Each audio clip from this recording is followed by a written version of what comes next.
انسانی جسم میں چہرہ ایک ایسا حصہ ہے جسے اللہ تعالیٰ نے اپنے ہاتھوں سے بنایا ہے، اور اگر کسی کے چہرے پر کوئی آدمی تھپڑ مارتا ہے تو اللہ پاک سخت ناپسند فرماتے ہیں۔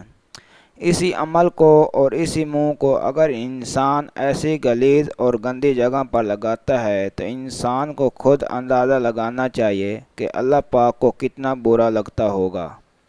انسان کا یہ عمل اسلام میں سختی سے منع کیا گیا ہے کہ وہ اپنی بیوی کی شرمگاہ پر منہ لگائے یا اپنے عدو خاص بیوی پر منہ لگائے۔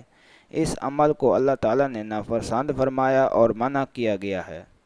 سائنس نے بھی ایسا عمل کرنے کی بھاری نقصان بتائے ہیں۔ جو شخص بھی عورت کی شرمگاہ پر یا اپنا عدو خاص عورت کے منہ پر لگاتا ہے، ایسے لوگوں میں منہ کا کینسر اور سرطان جیسی خطرناک بیماریوں کے امکانات بہت بڑھ جاتے ہیں، اور ہر قسم کا اورل یا ایسا سیکس جسے اللہ پاک نے منع کیا ہے وہ سب اسلام میں جائز نہیں۔ ایسے عمل سے گریز کریں۔ اگر آپ کو یہ ویڈیو اچھی لگی ہے تو چینل کو سبسکرائب کریں اور ساتھ ہی بیل نوٹیفیکیشن کو پریس کریں۔